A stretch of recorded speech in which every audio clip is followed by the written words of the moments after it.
Okay, welcome, ladies and gentlemen, to another Addy Chat. It's the 27th of January, Wednesday, just after 1600 on the East Coast. And I am pleased to be joined once again by former detective of Scotland Yard and activist, YouTuber, and online social media presence as well, Mr. John Wedger. John, thank you so much for chatting again. It's all right. How are you, Ads?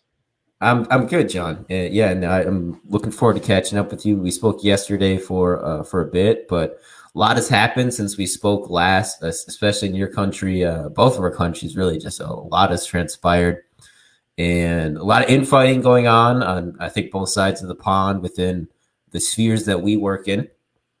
But yeah, how have you been? What have you been working on recently, John? What have you been up to recently? Well, I've sort of taken a more of a low key social media profile. Last year was a busy year. I mean, I had 2 million views on my videos on YouTube. I don't know how many on Facebook, and that was actually one of the quiet years for me. 2019 was probably the busiest year when I was running a million Facebook views a month.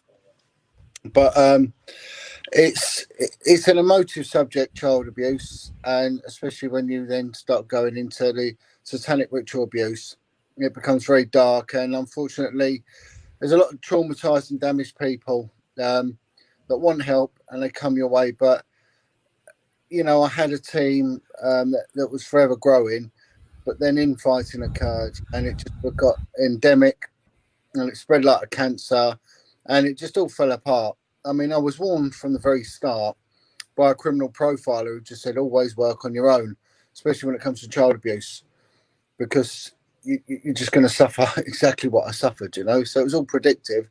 And this is someone who knows how it works. And you get that a lot with the survivor groups. They all fight amongst each other.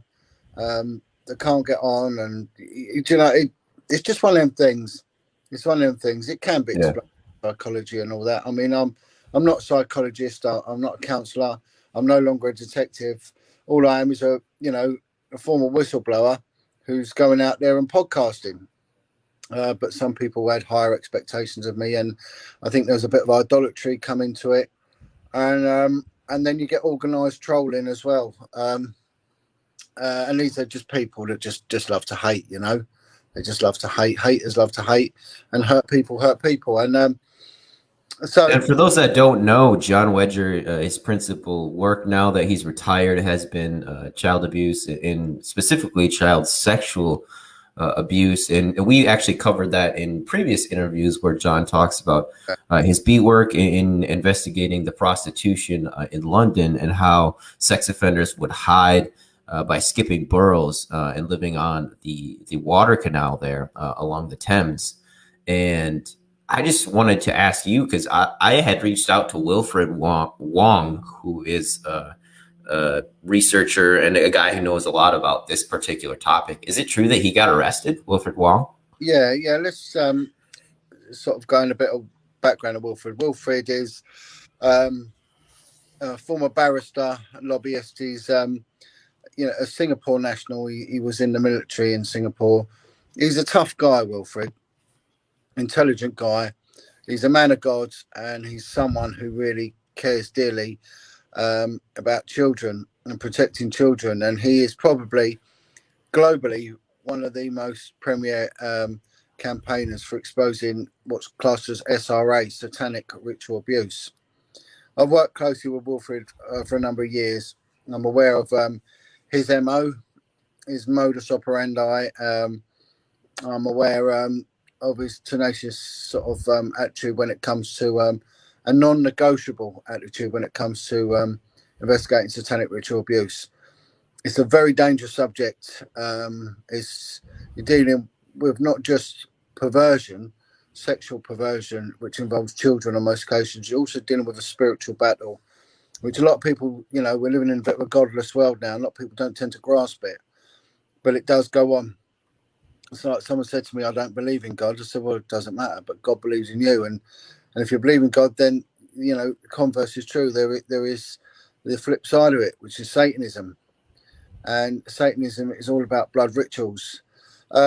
Wilfred is currently remanded in custody in a quite a notorious prison in the northwest of England.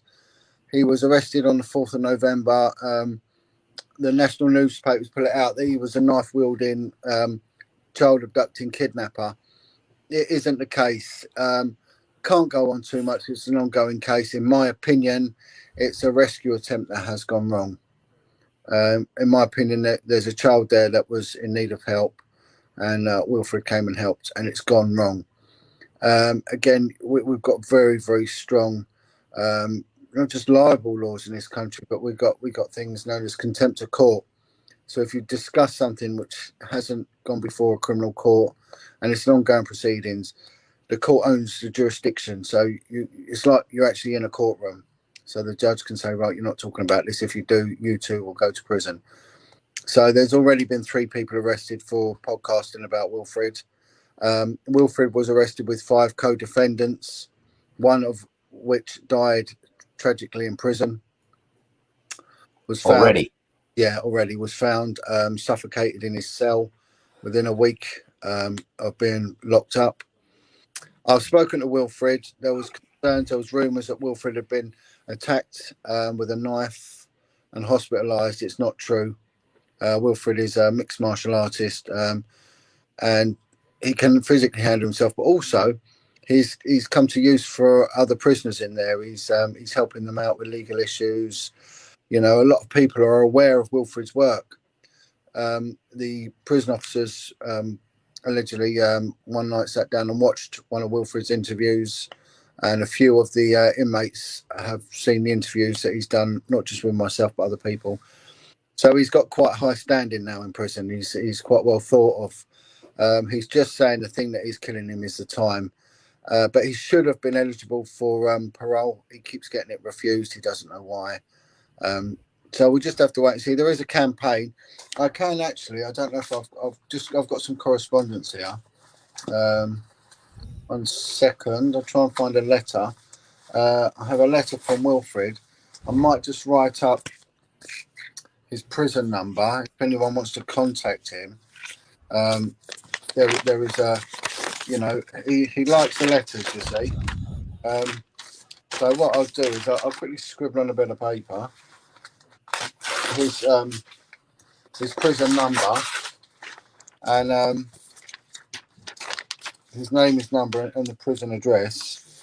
And what prison is he remanded at? Yeah, it's HMP, Her Majesty's Prison, HMP Berwyn. Berwyn. Berwyn. And that's, let me just see, just bear with me a minute, Eddie. I have got actually a letter from the prison that they wrote to me, just basically saying that Wilfred is okay. He's not in any problems. You know, he's because I was just doing my we'll have, if you could Google it, Yeah. that's how it's spelled. It might come out backwards, Berwyn. No, it's coming out right side. And that is in a place called Wrexham.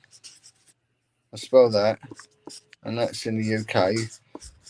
If you Google it, you'll get it. But you've got to put his name and his prison number. People want to write to him. It always boosts the morale when you get a letter. Please Google Wilfred as well. Prison number. I'll just put this on, and you can. It's there as a matter of record. Then here we go. Look, there we go. Okay, so there's his number, A0599EP. And I will share that in the description box as well. Thank you, John. In case anybody wants to send a letter to him, you actually did, I think, several interviews with him last year, if I remember, in person on your Brew with a View show. Yeah, I did quite a lot with Wilfred, and I've done sort of extended interviews with him in the past. I myself was going out and interviewing victims and survivors of child abuse, but then that specialised into satanic ritual abuse. I'd also done interviews with people from the health service, criminal profilers all around it. So I like to, when I pick a topic to deal with, a bit like when I would investigate, you've got to look at everything around it, the whole environment of it. Um, and I've taken more of a low key approach because there was a concerted attempt to. You just have to bear with me because I am in my evening job, so I'll just have to keep 2 seconds. How are you? All right? Oh, you have to press it. All right, my friend. Right, so Well, how have things been, John, with regards to just the general well, situation in the government, in yeah, COVID and the lockdowns? the UK's been it's been a real paradox because I was going to anti-lockdown protests and speaking out. Um, of course, there's no doubt that there is a flu virus, which is causing people a lot of discomfort, and it's actually causing some deaths. But no different to the amount of people that die of flu in the UK anyway. We've had a drop of 98% of flu deaths, yet the death rate for the UK has remained constant over the last 30 to 40 years. It hasn't altered. So there's been no spike in deaths. It's just that there is a flu and people are getting it. I mean, the UK is a wet, cold, damp country, which is synonymous with colds and flus anyway. They've locked people up. And they made us mask up. They brought in very draconian rules. They've stopped us from going to our public houses, our pubs, our bars. I mean, the UK have got some of the best pubs in the world. We're like the benchmark for pubs, and it's where the British people would go and sit down and drink and meet and discuss things. And it seems strange that the first thing Hitler did when he came to power was shut the coffee shops and the bars to stop people colluding. And they've done that in the UK. And they did it during the Great Plague of 1665 as well. They shut down all the bars.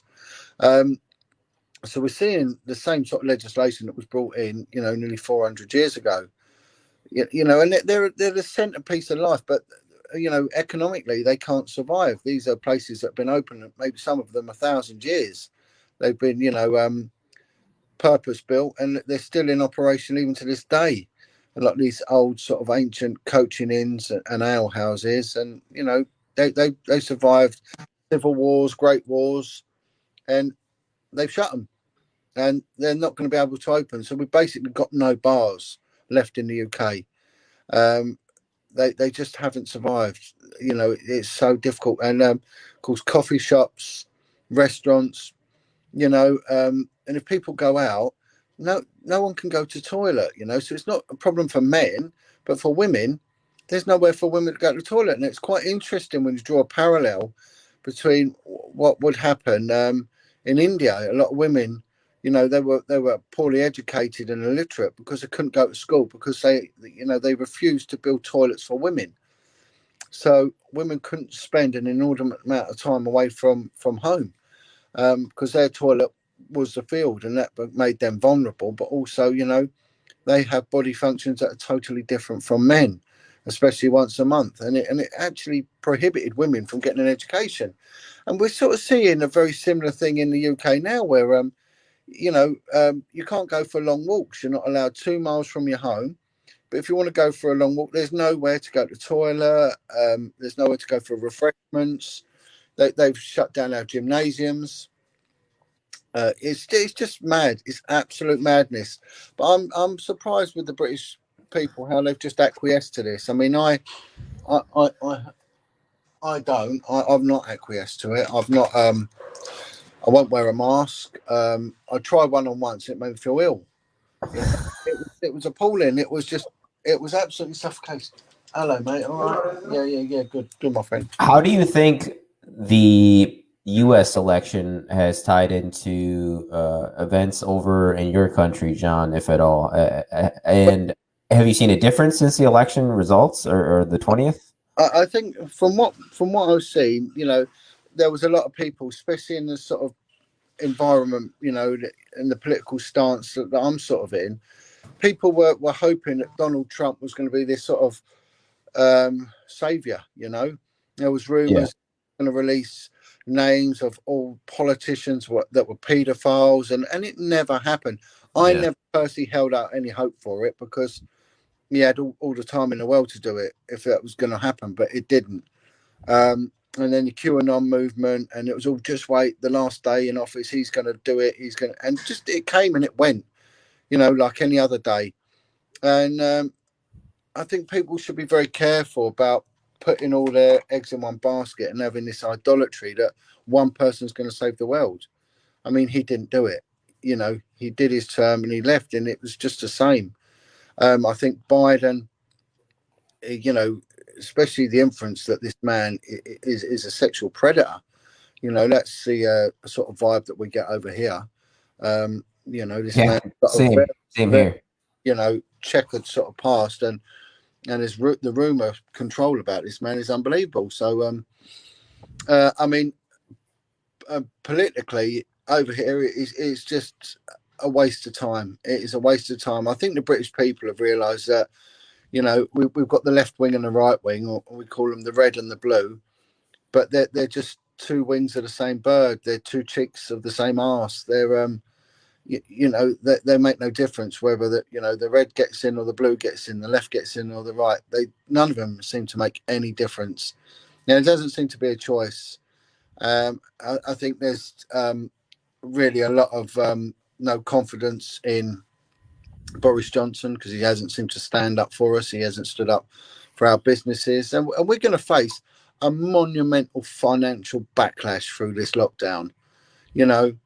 That statistically, there's hardly anyone under the age of 40 that's died of it. So those that are fit enough to go and work should be allowed to go and work. People are being locked up and not allowed out. They're getting lazy. They're putting on weight. Depression is going up. Suicide rates are going up. So whatever extra deaths they are because of COVID, which at the moment statistically, and we've got to look at the stats, they don't add up. It doesn't warrant a lockdown because more people are dying this year than they did last year or the year before. In fact, there's less people dying. Right. Yeah. I'm obviously a little biased because I'm American, but it has been my contention that the Trump coup or the presidential election of this year has really been kind of the pivot point for a lot of these worldwide lockdowns. But what are your thoughts on that? Do you think that since Biden has now secured power, as far as we can tell, are we going to see an easing of that worldwide or in certain countries, do you think? Well, again, it says in the Bible, by their fruit shall you know them. They can say all they want, and they promise so much before they get into power. I'm going to do this. I'm going to do that. They always appeal to the working man. They always try and build safety, saying we're going to put more police on the streets. We're going to do this. And none of them ever do. We just financially get worse and worse and worse. So until you actually see positive actions, I would put no faith in their words. Their words are cheap. Their talk is meaningless, but it's actions that count, So what they're going to do, what actually is he going to do? Well, if you're going to do it, then crack on and do it. And if it's positive and it brings jobs, it brings prosperity, it brings hope, education gets better, family system gets better, where single parenting drops, crime drops, and something good's coming. But if it doesn't happen, and house prices need to drop as well. It needs to be affordable housing that people can pay off. Mortgage rates need to be low. All these simple things. Mm. But if they're not going to do it, then what's the point? It's the same as anyone else. And it's but in the UK, people are giving up. They are really giving up, and it's changing people's psyche as well. So before, you would stop and talk to someone, you would shake their hand, someone would give you a hug. Now people jump out the way from you. They stand back, and if someone we go and shop and they put money in their hand, they drop it from a great height. There's no physical interaction, and they see you not as a person but as a mound of rotting bacteria that's going to kill them. And you see the horror in people's faces. It's unbelievable. I mean, I was walking the dog the other day and there was a couple and they held their breath as I walked past them. So I stopped. They couldn't walk past me. They stopped and they were going blue in the face, they were going to pass out. And I just thought, oh God, what an insult, it's just, it's insulting. It's just ridiculous. And And it shows the reluctance of people to get involved and to make a change. But something needs to happen because businesses, right, are now going to reevaluate what they need and what they don't need. Do they need office space anymore? Because people have worked from home, right? And there's so many jobs now that are going to be supernumerary that say, well, we survived without you during lockdown. Well, we don't need you now. They they refused us 2 years ago in the UK. We get the least amount of bank holidays. We call them bank holidays, days off, national days off, than any other country in Europe. We work longer hours in the UK than any other country in Europe. I think Portugal has 3 times the bank holidays we do, and they retire at 50, whereas we retire the latest. We're now into our 70s before we retire in the UK. It's just mad. They work you to death. So they requested one extra bank holiday for the British people, and it was refused on the grounds that financially we couldn't afford it.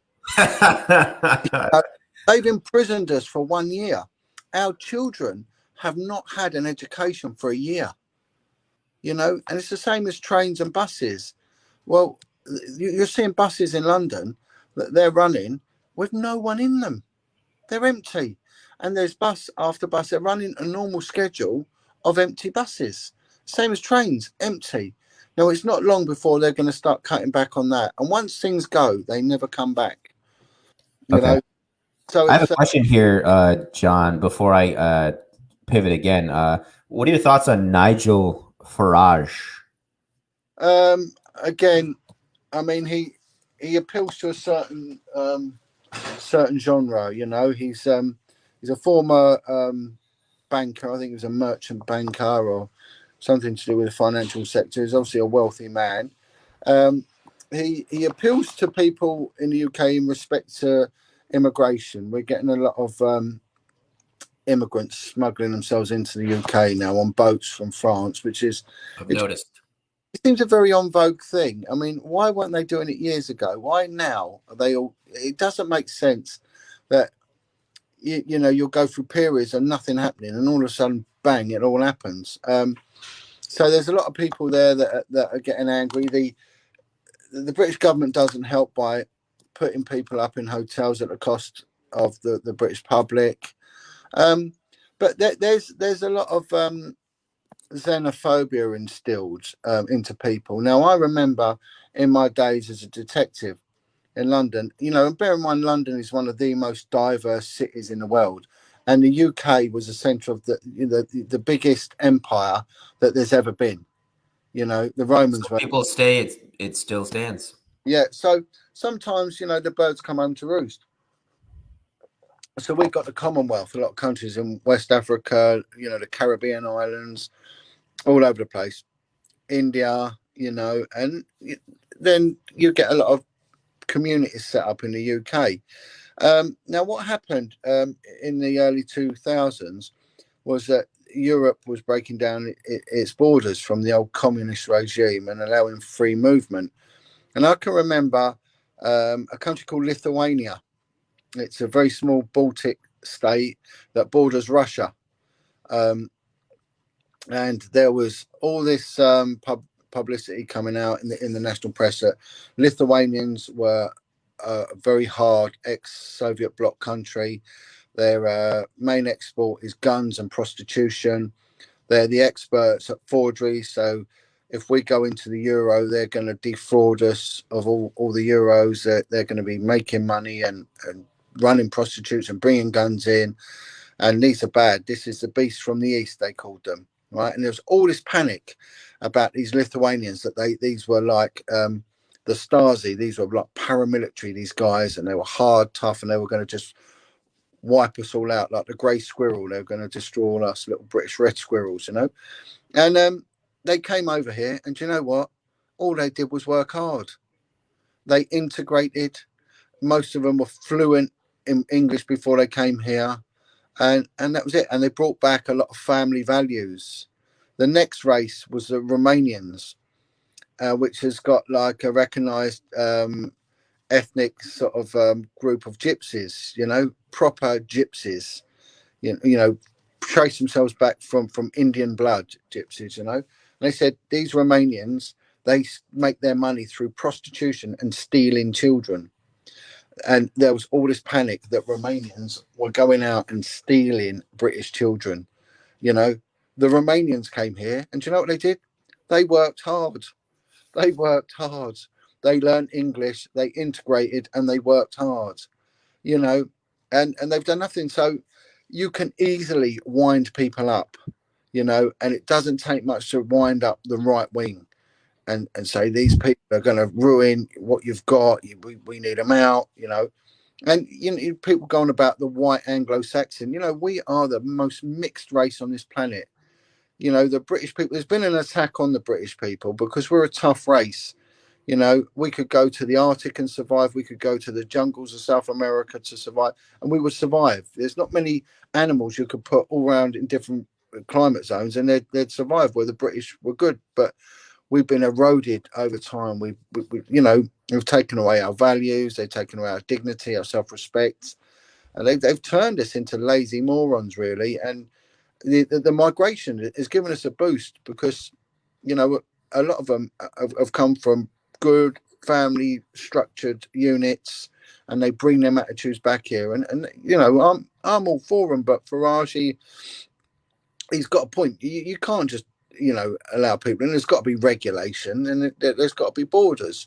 But at the same time, you know, the British had one of the best border security in the world. They got rid of it. They just got rid of it. So don't go blaming what's happening now. When it was happening, people should have kicked off them, but they didn't, you know. And we had some of the best policing in the world. We were a benchmark. As a detective, I've taught, you know, detectives from all around the world, you know, from Saudi Arabia to Jamaica, Trinidad.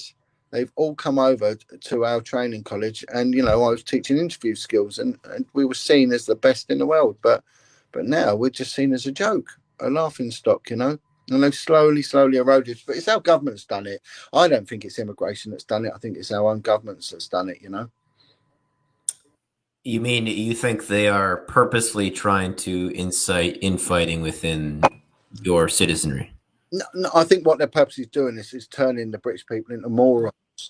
You know, they're watering down our family values. They're breaking us up. Um, there seems to be an emphasis on single parenting and not keeping a family together. You know, we've got women that can't cook, men that don't know how to cut the grass. You know, we've just turned into morons, and we have. Horrible. I'm not knocking the British. I love the British people. You know, and I'm one of them. Sorry, I've got to keep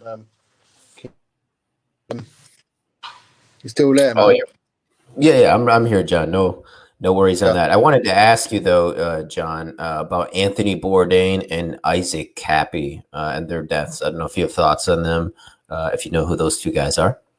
yeah. I mean, I've not really looked too much into Isaac Cappy. I've been sent a video of him. I mean, Anthony Bourdain. I mean, I'm aware of him because of his celebrity status. You know, being a chef, and I've seen some of his programs. But it's very interesting that, you know, he knew what was going on. He was aware of paedophilia, and so was Isaac Cappy in speaking out. And the next thing, hello, mate. And the next thing, you know, they both had suspicious deaths. I mean, it doesn't take a genius to work out what's going on. And I mean, we've had it in the UK. We've had people speaking out. I mean, I was one of them. Um, it's slightly different over here because what they'll do is they'll discredit you, and they'll just make you destroy yourself, really. Um, Ultimately, you know, if you are a problem, I'm no doubt that the intelligence services will kill you. And I don't think there's many people that believe the official narrative of Lady Diana's death, you know. So, you know, we see it over here quite a lot when people are speaking out, how they are attacked, they're imprisoned. The man was a whistleblower. Well, both of them were whistleblowers. They should have been protected. They should have been taken seriously, and what they had to say should have been investigated. And it just goes to show the cover up, you know. And Okay, and this next question I'm going to ask is simply as it's not because I usually don't ask these types of questions, but just I think for the audience benefit, you're obviously on good terms with Sean. You were just on his channel, And I also want to tie that into a question about because you were taking a break from social media for a few months there, correct, Yeah, John? yeah, Okay. And you're coming out now, and there's quite a bit of infighting going on, or at least there was towards the end of last year, second half of last year, within the English kind of media sphere that I could tell, and some of my sources told me the same. But I just wanted to get your comments on that because I know there's a few people in the audience that would really like to hear me ask that and hear what you have to say.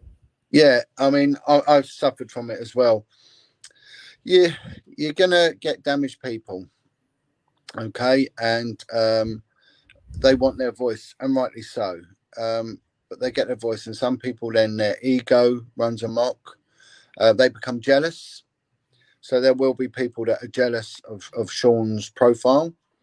They'll be jealous that he's getting an income. Um, I mean, I was reported to the Serious Fraud Office last year, to the Inland Revenue for tax evasion last year, to the police. I had people taking injunctions out on me that I've never even spoken to. You know, if I raise money, people getting onto the funding sites and getting them stopped, saying I'm stealing the money. So whatever you do, you get attacked and attacked and attacked because hurt people hurt people. You're dealing with a lot of dangerous people with a past, and some of them it's their ego, some of them it's pure hatred. You can absolutely see hatred in their eyes, you know, and they're going to get it. And Sean's had a rough ride, and you know, I bet if you get any sort of actor, you know, famous actor, I mean, they won't answer their own mail. They'll have an agent doing it, and they'll have an office that will go around and trawl through things. But they must be getting bags and bags of hate mail, which they never get told about, you know. So, but when you do it on your own, you're the adjudicator. You're the one who filters the things through. They come through to you. And if I do a video, it comes up. John Wedge this, John Wedge that. And it's the same people. It's a handful of people. But I didn't really take much notice in some of Sean's interviews. Some I do. I see. I'll talk to ex-criminals, providing they're helping. They put it behind them, and they're doing good with what's gone on in their lives. So using their experience to help others steer away from it. I've got no interest in talking to anyone who glamorizes crime, none whatsoever. Sean may have a different approach. I've never rubbish Sean or denigrate him, but he may, you know, and it might be that in doing so, that's dangerous, you know. And some of these people may well be active criminals, and they might be people that are mentally unstable. And if you upset them, then they do what they know best, and that's just to hurt. So, Yeah. um, and you I can, want to say this too, John. I agree. I think a lot of it is based in envy of him, and I do want to make that clear too. Despite the fact that he may have made a mistake, he is. I think he's kind of peerless in England as far as the podcasting sphere goes, and his interviews are great. I think his question asking is a really great model for people who want to be great interviewers. So. He's doing great work, and everybody has their own type of work ethic. So, I just wanted to ask about that because I know people want to be podcasting inquire. has really taken off now. You know, I would do it very amateur how I did it, but again, I've become incredibly successful at what I was doing. It was just really going well. But it was just me, my mobile phone, and some very very cheap equipment. And I just Yeah, cracked. no, I noticed that, John. You definitely took off. I think last year, particularly on YouTube. I know you mentioned your numbers weren't in aggregate as big as they usually are, but I noticed all of the Englanders' YouTube subscribers really shot up, yours included. Because you only had a couple thousand, I think, to start off the year. Now you're Yeah, getting up there. So that's great. some have gone over the 2 million mark and all that, but it's become big business, right? So people are linking in with advertising agencies and they're doing it good, and they're doing good jobs because it's an alternative narrative, to the mainstream media, and the mainstream media is letting people down. It's filtered, it's government sanctioned, and it's a load of bullshit, really. Um, But what happens is that people then think that they can do it, but not everyone can do it. It's a skill. Interviewing is a skill.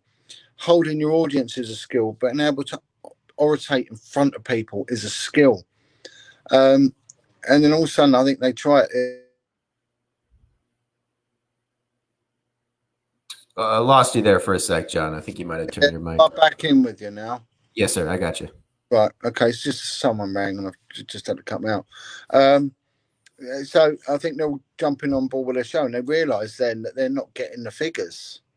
You know, they're not getting the figures like Sean Atwood and some of the big main podcasters. Now, Sean's been doing it over a decade, you know, and, you know, he treats people well. He's got good interview skills. You know, there's a balance when you interview, and they call it, you know, the 20/80. So it's 20% the interviewer, 80% the interviewee, you know, and he's got that down to a T. And I just think it is. It's just there's a lot of hatred, and they see the potential to make money without really breaking into a sweat, you know. Um, and then what happens then is you get trolled, right, and you get negative comments. Now, I was speaking out against child abuse and the cover-ups of child abuse, and I couldn't believe that people had a problem with that. I thought, how could anyone have a problem with that? But they did, right? And then when I started speaking out against satanic ritual abuse, my words, you know, the hatred that came my way, as Wilfred will testify for. But Wilfred said, if you make an enemy of a Satanist, you're doing a good job. You know, they should hate you. They should be putting horrible things about you because you're over the target. You're getting the flack because you're over the target. But some people, it destroys them when there's, you know, something you learn to live with. And I pull up with it for just under 4 years, and then I had enough of it. I thought, enough now. I don't need this. And it was becoming very spiteful, and it was involving my family. So I put an end to it. Now, what I do now is I'm still investigating crimes against children, but I do it covertly now. I work on my own, but I link in with people and then I link out again. And I've got a film crew with me, and I'm doing all right. I'm doing all right, you know. The thing is, because I'm not high profile, people aren't donating into me, whereas before they would donate in, and that money would fund it and it would help people. You know, a lot of money was going to people that was in help, you know. But unfortunately, that won't happen anymore because you know, idiots screwed it up for everyone. But that's what they do. Um, but I And Sean will get through it, but he just needs to be careful. I think he needs to be careful because some of these people, I think they're that they've got a screw loose upstairs, you know, and they could be a little bit dangerous, you know. yeah, yeah. And you organized, or you were planning on organizing a protest last year, and then authorities came in and talked to you, correct, about shutting that down, or they just requested that you didn't convene. Is that correct? Yeah, the Metropolitan Police's Public Order Department rang me up on a Saturday morning. The process was going to be the 9th of May, and then the lockdown started, and then they start bringing in the unlawful gatherings. 3 people or more was deemed unlawful, and we was having massive interest from all over it. We was really on way to probably having one of the biggest protests, you know, in recent years. Um, so the Metropolitan Police rang me up. It was a sergeant, and he said, "Look, John, I'm Sergeant so and so. It's about your protest you're organising." He said, "We know who you are." He said, "There's a lot of lads in the office still remember you. You've got a lot of respect still, and we deem you as honourable." He said, "We've been monitoring your Facebook, social media for quite a while now." But he said, "Words of advice, John, don't do the protest. Firstly, it will be illegal and you'll get nicked. Right, you'll get nicked and you'll be arrested, you know." And he said, "You know, we don't want to do that. We don't want to arrest you. We want to work with you." Now, I can live with that. So I cancelled it. And, you know, and the whole team, we stood people down, and it just got, boom, it just melted away, which was a shame. You know, we was really on a roll. Things were getting big. You know, I was getting recognised in the street, and you know, lorries would stop and the driver would wave at me and shout "well done," and people would come up to me and hug me in the street, and yeah, it was crazy. But you know, the message did get out there. It's a shame. It really is a shame because we needed the politicians on board with us. We needed to take it to. We've got the House of Lords. We've got the, you know, the Lords and Ladies, which really are the final sort of arbiters on our legal system. So our politicians can pass a law, but to the House of Lords, because we've still got a feudal system really running in the country, you know, where the posh make the rules and the poor don't, you know. So as much as they say it's democratic, it's not. It's very, very ancient, the British system, and it's been a benchmark of so many. So we needed that, all these people on board, and one way of doing it was for a protest through the media. But you know, when unfortunately when the authorities speak to you, you know, they're giving you like a gypsy's warning, as we used to say. They're giving this to the gypsies, you know, take the warning, because next time, you know, it's not going to be so polite. And I always say something about the police. They're like wasps, right? Leave them alone. You agitate them, they will sting you. They won't just sting you once; they'll come back and keep stinging you. You know, leave them alone. The best place to keep the police is at arm's length. I've got no need to interact with them. I've never ever would I want to antagonise them. You might win one little battle with just a normal beat police officer, but you know that they've got riot teams, they've got detectives, they've got surveillance teams, you know, and people have no idea of what they're capable of. They think the police are just the uniformed officer that either walks about or drives about. No way. That's 1% of what it is, you know. And having worked in the police and in covert policing and on sensitive inquiries, I worked in buildings that people didn't even know there was anything to do with the police, you know. I would go in there like this. They were just in industrial estates, you know, and they were fully functioning, investigating depots. No one had any clue. The cars were registered to building companies or plumbing companies or all sorts of things, you know. So if anyone got the number plate, you know, so it's clever. It's clever, and I mean, and that's without really going into the realms of the intelligence services. So you know, we've got our police, but on top of that, we've got military intelligence, and they will be monitoring what we've been doing, because they get involved when anyone upsets the political or the economic or like the health stability of the country. So there was every chance that what we was doing was going to affect the political stability, because there was a lot of politicians that were named as being paedophiles. There were a lot of politicians that were failing to act, you know, in the right way. They were acting in a way that was basically malfeasance in the public office. Yeah, the judiciary was getting looked at the way that they've allowed paedophiles lenient sentences. And then what happened with Epstein, you know, that his links with Prince Andrew, and that really, I mean, if anything, um, over in the States had any impact over here, it was the Epstein thing. And it's funny how everything came at once. The Epstein Yeah. thing shut down. The next thing, we're all locked down, all within a couple of months. I mean, Yeah. that potentially could have ruined the royal family. I'm not a royalist. So I think they should be removed. I think they've got a horrific, perverted history. They've been responsible for a lot of atrocities. You know, they failed to prevent a lot of atrocities involving children and sexual abuse. And I've personally been told about members of the royal family that have been very active paedophiles. So I'm not a fan of them at all. I'm really not. I've served the crown, but you know, again, I wouldn't knowingly ever serve a paedophile or whatever, or a procurer or a protector of paedophiles. But I mean, Prince Andrew, he was in a world of trouble.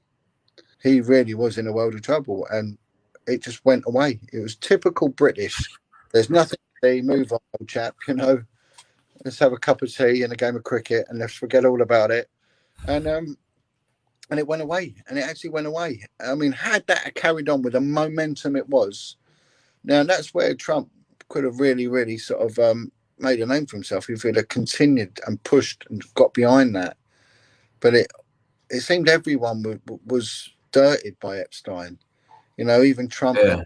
sort of involvement with his little island and his planes, and so did our former politician Tony Blair. And you know, it just shows the extent of the perversion, you know, and what these people get up to, and they will keep records of it. So everything, you know, the moment anyone got on one of his planes, it would have been ledgered, logged, and recorded.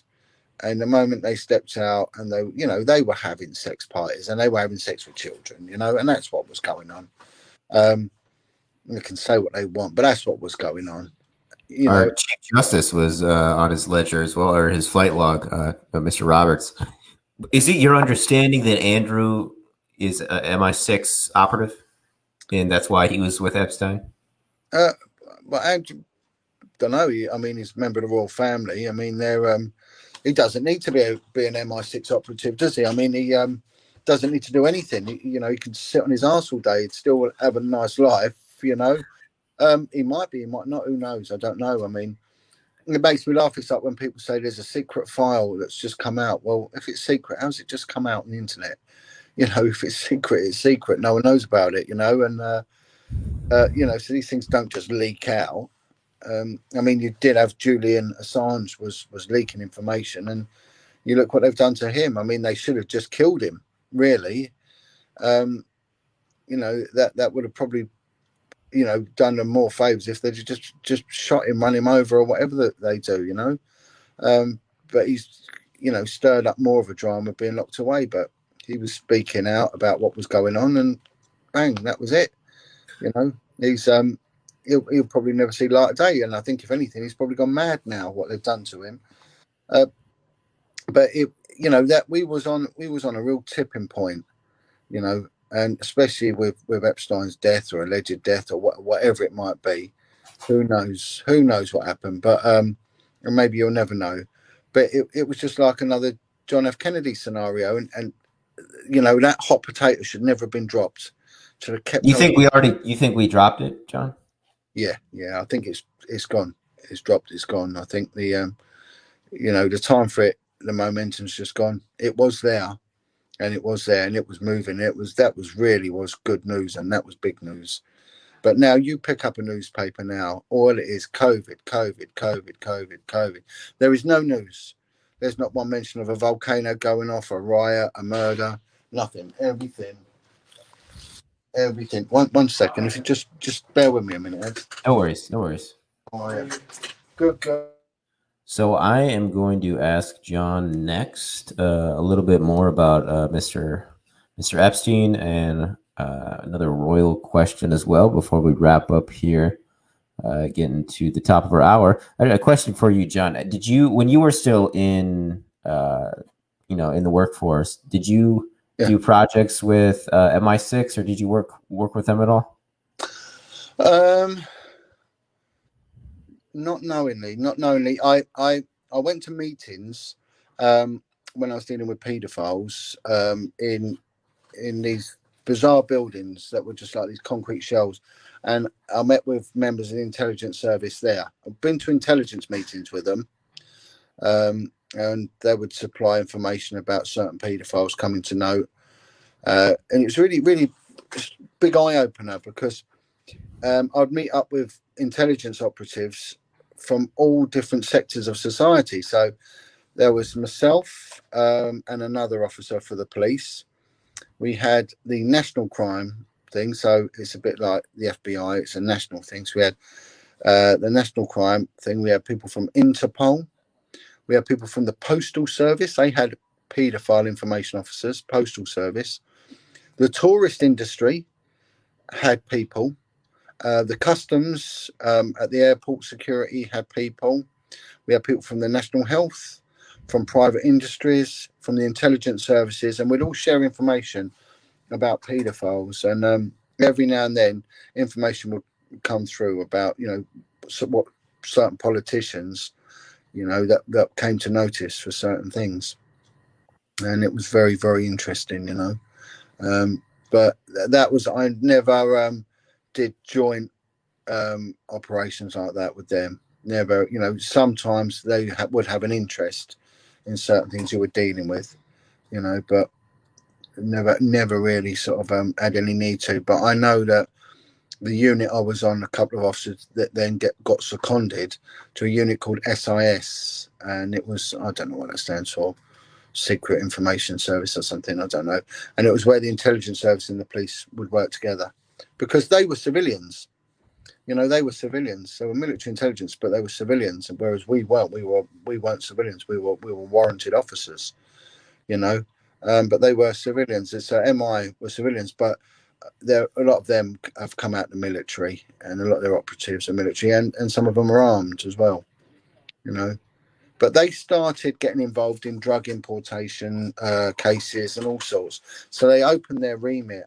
You know, when the terrorism died down, especially with the Irish terrorism, you know, they a lot of them had nothing to do, so they started getting involved with criminal matters. It started getting farmed out. But again, they're a bit of an anomaly. I know a former MI6 officer who speaks to me quite a bit and tells me bits and pieces. But I spoke to a former intelligence guy the other day, and I might be doing a bit of work with him regarding tracking down paedophiles. But apart from that, I don't really.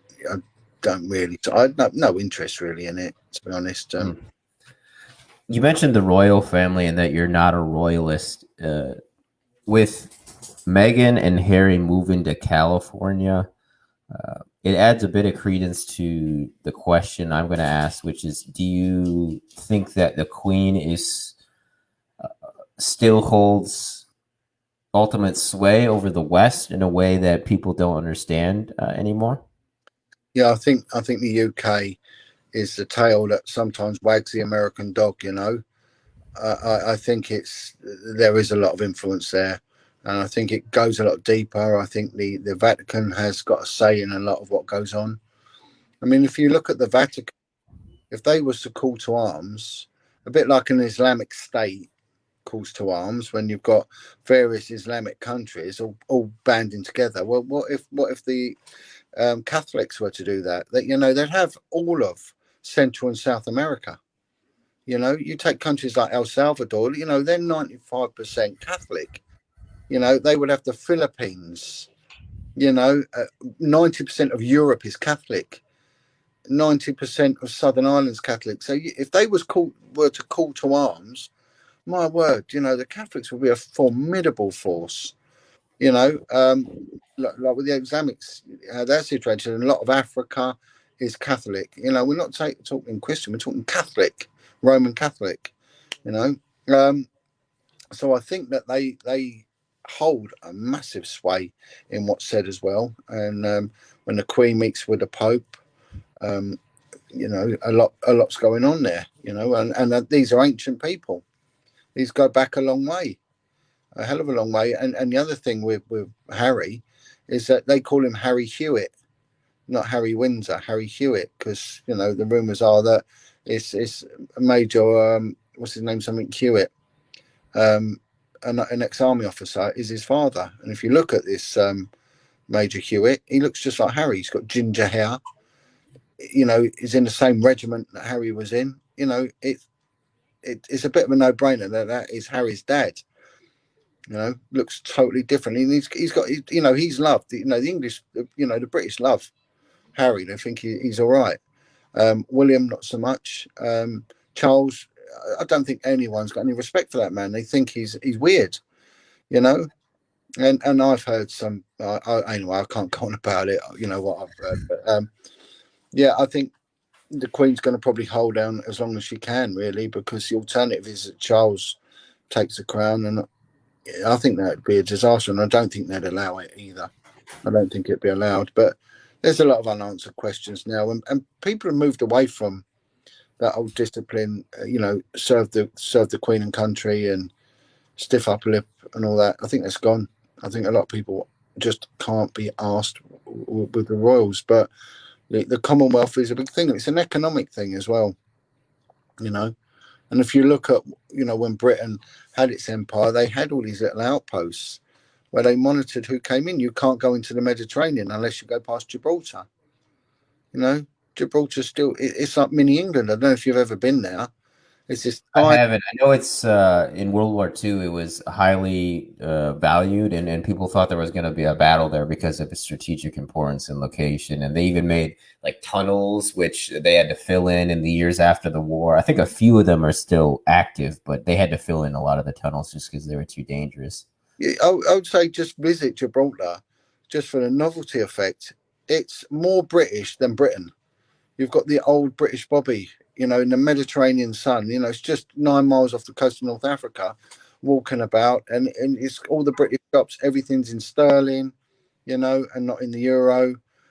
British pubs, fish and chips. It's incredible. You think even things like the phone boxes and the post boxes and the curbstones are all British. They brought them all over there for it. It's a very, very odd place. And then you had Hong Kong again. You couldn't really go anywhere in the Far East unless you went past these outposts, Singapore, Hong Kong, you know, and again the little outposts in Africa. Not the interior, because the interior was difficult to manage, but all the coastal things, they had them all. Um, so it was so strategic what they did. And the other thing people have got to ask themselves is that, the UK, we become so EU compliant and we took on so many EU laws. They're both basically dictating to us, but we never took on their currency, right? We never took on their currency. We never lost the sterling. Yet the City of London, which is its own country, a little principality in the middle of London, like the Vatican, a third of the world's economy goes through that place every single day.